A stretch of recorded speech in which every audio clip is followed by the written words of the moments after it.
if you've always looked at a problem from the same seat, from the same perspective, right, with your same experience and beliefs that you bring in, if you don't deliberately shift that and look at it from someone else's perspective, or look at it from your customer's perspective or your competitor's perspective. One of the best questions that we ask our clients in strategy is, if you were to leave today to go work for your biggest competitor, where would you attack us?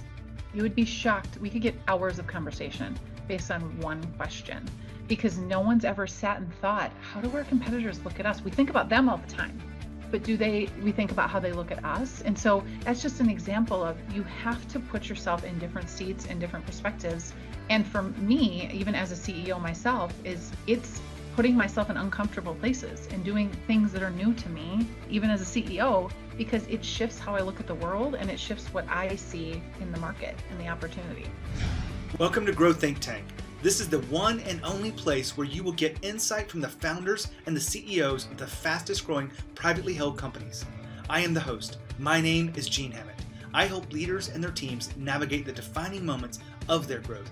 Are you ready to grow? Today, we're going to talk about leadership, specifically how leaders must think differently. Today's world is changing faster than it's ever changed.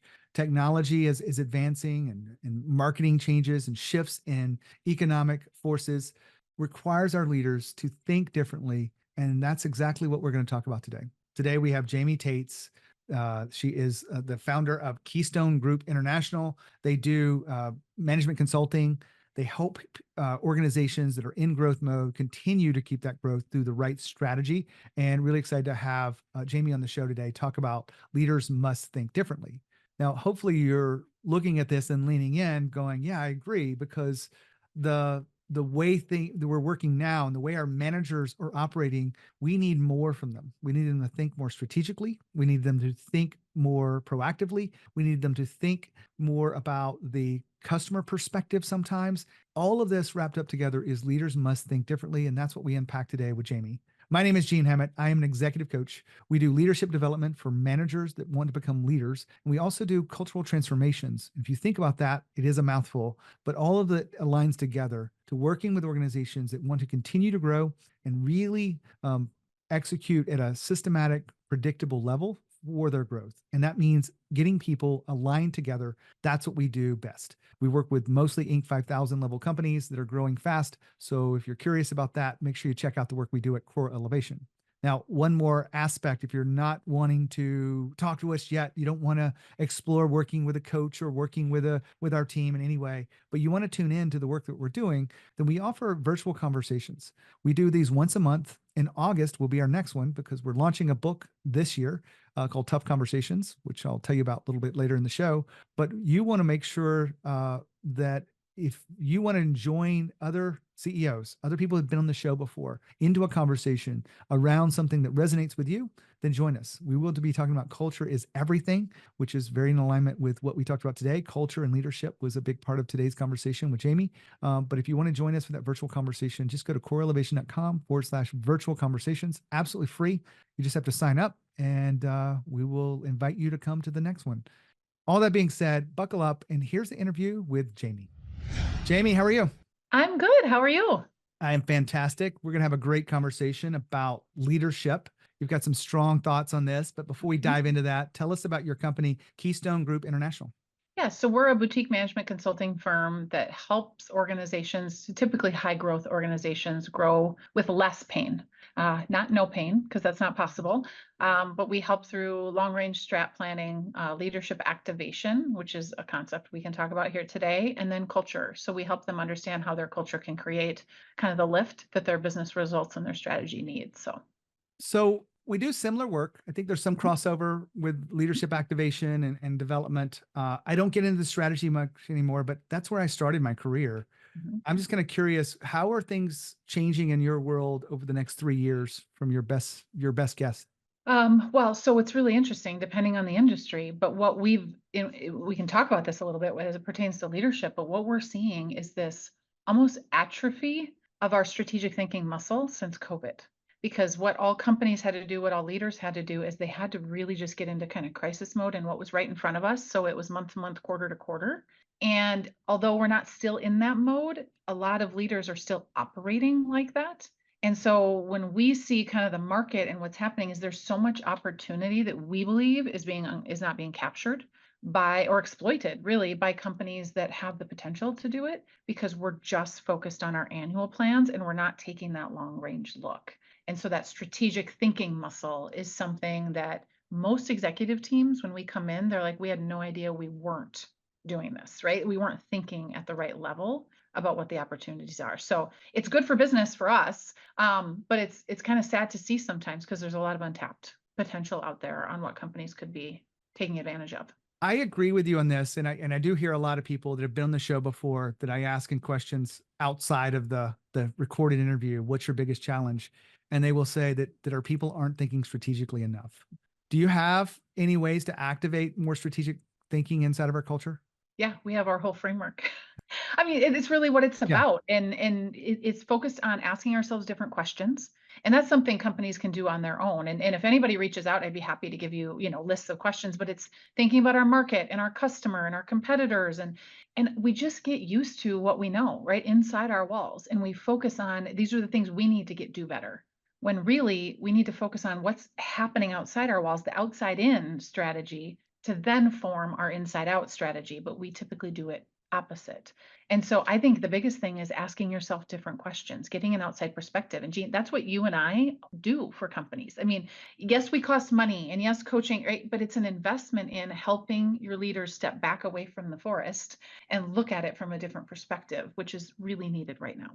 You said a phrase I think goes along with this, but I'm going to bring that back up. Leaderships must think differently, or leaders must think differently. What do you mean by that? What we mean is you have to deliberately shift your perspective. And that means if you've always looked at a problem from the same seat, from the same perspective, right, with your same experience and beliefs that you bring in, if you don't deliberately shift that and look at it from someone else's perspective or look at it from your customer's perspective or your competitor's perspective, one of the best questions that we ask our clients in strategy is if you were to leave today to go work for your biggest competitor, where would you attack us? You would be shocked. We could get hours of conversation based on one question because no one's ever sat and thought, how do our competitors look at us? We think about them all the time, but we think about how they look at us? And so that's just an example of you have to put yourself in different seats and different perspectives. And for me, even as a CEO myself, it's putting myself in uncomfortable places and doing things that are new to me, even as a CEO, because it shifts how I look at the world and it shifts what I see in the market and the opportunity. I want to take a second here to announce the new book that's been coming out. And we've been talking about that quite often for actually more than a year about it coming. Well, it's finally here. That book is How to Have Tough Conversations. So hopefully you can read this. I really am excited about announcing this book to you and to everyone because of the feedback we've gotten has been phenomenal. Specifically, people are realizing that they're avoiding way more than they thought, and they now have a better plan to engage in these tough conversations. On top of that, you asked a dozen people, how do you actually help someone that has a tough conversation? You can't do it for them. There wasn't a lot of support around that. And so we created a framework that allows you to go step by step and allows you to discuss these things. You can even modify them if you wanted to, but I encourage you to take a look at it, run it through a few times before you start to modify it. And then you will know exactly what we're talking about and what is really needed inside this with our 4 phases and the framework. All that to be said, hopefully you'll get a copy of How to Have Tough Conversations. You can get an ebook, you can get it in print, you can also get it in Audible. So that's my commercial for you today. Really looking forward to your feedback on this book. And if you have a chance to give us a review, please do that as well. Back to the podcast. Well, I'm fascinated by this because I've thought for a long time that we just aren't growing the leaders that we need to in our business. When you are working with people, and I'm sure you hear it, yes, we believe in investing in employees. We believe in teaching them and training them and growing them. But yet they say that we're doing like a LinkedIn learning, which is very passive, or they're doing a book club of the month, which is great because we both have books. We want them to buy the books and talk about it, but it's not enough, in my opinion. What do you think? I think it's about self-reflection. So we just did a big, probably $5 billion company with their top 120 leaders last week. And the whole day spent 8 hours. And I would say 6 of the 8 hours was on reflection, meaning I don't believe the growth happens at the class or reading the book. I think it happens in the reflection and applying it to who you are, the situation, where your team's at. And most leaders don't slow down enough. If someone tells me they read 50 books a year, I'm like, awesome. I don't read 50 books a year. Yeah. But what are you actually taking out of it? Like, where did you grow last year? What's your biggest area of growth? And then they just stare blankly at you. It doesn't matter how much knowledge you take in. If you don't apply it and reflect and say, what's one thing I need to do to be different and to think differently as a leader, that's where the growth actually comes. And I don't think the companies are creating the space for that. And the leaders aren't creating the space for that.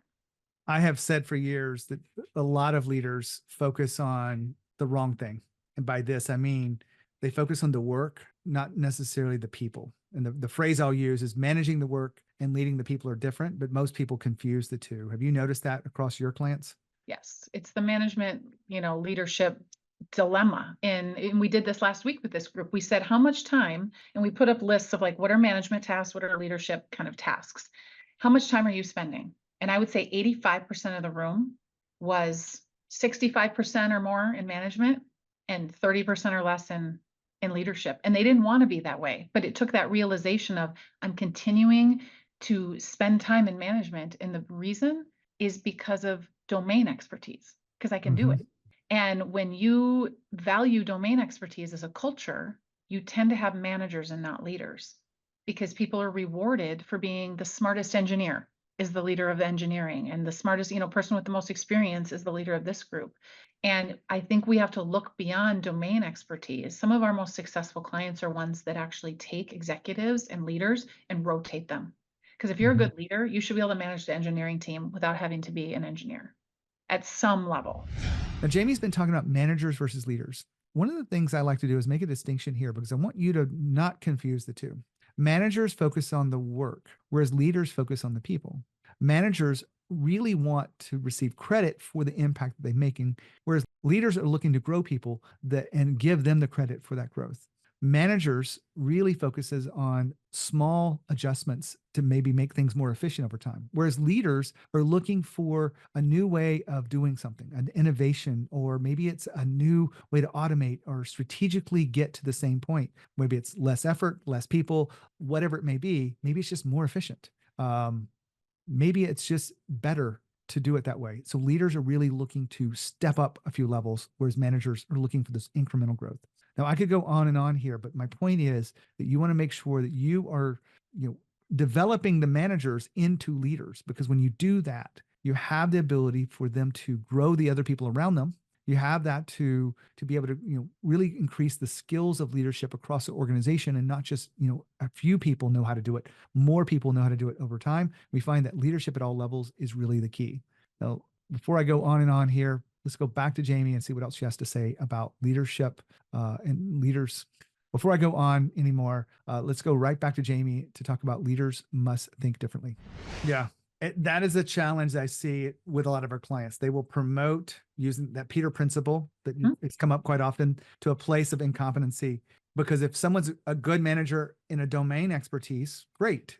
But then they really can't make that transition outside their level of expertise. And that's a danger as companies are scaling fast. I'm sure you're seeing that. Right. And I also think it's very much a societal thing, in that if the only way for me to move up, meaning title, which is status, right, is a basic human need that we have, or salary wise, is to become a manager and then a director and then a senior vice, whatever if that's the only way is I have to go on a leadership track, well, then you're going to get a lot of really people that don't love leading, but they love, status, right? They love growing, but their only way to grow. So we're talking to a lot of clients about you need to create multiple views of growth in your organization for people, so that not everyone was meant to be a leader or enjoy.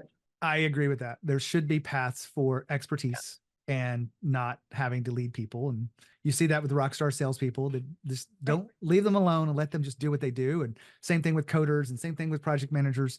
I want to ask you about your book, Jamie, specifically The Culture Climb. Why did you have to write that book? We developed a model. So I'll tell you this, I'll make it short, but the story here is we were doing strategy work for how many years, and we would work with great clients that had a ton of possibility, and they would fall short of achieving their strategy. And we would be like, the strategy is sound, right? The market can deliver it. Like, what is going on? And we started to dig deeper, and it was really coming down to their culture. And they weren't creating cultures of high performance. They were creating cozy cultures and cultures. Everyone might love to be there, but it wasn't high performing. So we went in search of a model to help us bring this to our clients, and there wasn't one. And so this was back in 2017. And so we developed our own model, and we've been using it for years. And then, a couple of years ago, we decided that we were going to put it in a book and really talk about stories and things and how we've seen this model really help leaders think differently about it. So that's kind of the preface of the book, is we wanted to give it away, because I'm only ever going to be a boutique consulting firm, right? I can't help every company and every leader that needs us. So we wanted it to be kind of a self-help for them to be able to help themselves. I'm fascinated by this because I think a lot of people misunderstand culture and about what it takes and how important it is, even though they say it. This is when they say they invest in employees. They also say culture is important. Yep. But when it comes down to actually transforming things, they miss the boat. So I want to ask you, what is one biggest mistake people make when they're trying to transform their culture? They see culture as something over here that they also need to have a strategy around, instead of seeing culture as the outcome and the impetus of your strategy. So they're seen as separate things. That whole Peter Drucker quote that, culture eats strategy for breakfast. I don't completely agree with it, because I think culture is your strategy. It's your enabler of your strategy. And so what we're talking to clients about is, when we set your really big, hairy, audacious goals in this big strategy that likely has growth and transformation in it, the next question out of your mouth once you've set that strategy and you're really excited about it is, how is it going to change our culture? Because it is. So don't believe that you can just hold on to the culture through that growth and transformation. And the second question is, how do we want to make sure that's a positive impact to our culture? Because we don't control it. We just, as leaders, impact it. And if we're not doing intentional things as we're trying to drive this strategy and the growth, the culture will go in a way we don't want it to go. And we can't see it as two separate things. It is part of our strategy, but it's really the outcome, and whether our strategy is successful or not. Now, Jamie just said culture is your strategy. Think about that for a second. It's not something you do, it is the strategy. And so if your people are critically important to the success of your organization, then you've got to create strategy that aligns those people together. And if you are introducing a new technology, you want to ask yourself these questions. How is it going to change our culture? And how do we make sure it's a positive change? All of these things are proactive. And I remind you of that because I want to make sure that you put your best foot forward and really lead your company powerfully. Back to Jamie. Awesome. I know we could talk about a lot of different things, but I'm kind of curious, with your work, your research, what is it you want to highlight as we begin to wrap up today's conversation on leaders must think differently? I just think it's a challenge to all the leaders out there to say, what are the questions that you're asking your team, yourselves? Last week, one of the leaders raised his hand. And he said, my one action out of this whole day is I'm going to start once a week asking a different question of my team. Something that's going to force them to think, maybe get a little uncomfortable and maybe admit some gaps that we have. But he's like, I'm just going to throw it out there in a meeting and then let them talk about it. And when that happens, we're turning people's brains on differently. We're turning our own perspectives on, and we're seeing different people's point of view. So I don't want to get too simple, but this is free. This isn't something overly complicated, but we have to start asking ourselves and our teams different questions if we truly want to maximize the potential of our organizations. I agree with that. How do you think leaders can really connect to the questions that will really make a difference for their teams? Reflection. Yeah. All of the inputs that they're getting, whether it's they're going to an event, they're listening to a podcast, they're reading a book, they're having a great conversation. If they do not build in reflection time, clarity time in their week, their growth is not going to be at the pace that it can. And I just had my call with my coach this morning, right? This is what you do. You see this all day long. I get more clarity in an hour with my coach than I would get in 5 hours by myself. Yeah. So every leader's got to figure out, right, what that is for them, but they have to build it in and be intentional about it, because it's not, no hour is just going to free up in your week this week magically for you to reflect. You have to build it in to your schedule. You've talked about that a few times today. So I don't know what works for you, might not work for some others, but what are you using in your organization to build in reflection time for your leadership team? Yeah. So required blocks of calendar, and it's reflection time, right? I mean, the team needs to know they're supported, and it's not here at the office. It can be at Starbucks on their way in, right? Or they can do it on a Friday morning on their way into the office, or they leave at noon and go do it on their way home, and then they go home and finish their day. But they have to build it in, but it's not here. So Okay. it's Go take a walk if that works for you, right? And you're an active reflector. And so I think every person's different, but as a leader, I'm just creating the space and I'm modeling the behavior because I can't tell them to do it if I won't do it myself. Well said. Jamie, thank you so much for being here and sharing your wisdom, being a part of the podcast and talking about Leaders Must Think Differently. Thanks so much. Wow, what a great interview. I love this whole concept of leaders must think differently. But how do you really execute that? Well, today was a real scratch of the surface of that. If you really want to get your people to think differently, then I would, encourage you to let's have a call about what areas do you want them to think differently? What specifically do you want them to focus on or be proactive about? And then I can probably have some insights and ways to activate that. And it's absolutely free. All you have to do is reach out to me at gene@genehammett.com. Happy to help you continue to grow your company, create predictable growth, and expanding your company without you being there. All that being said, when you think of growth and you think of leadership, think of Growth Think Tank. Lead with courage. I'll see you next time.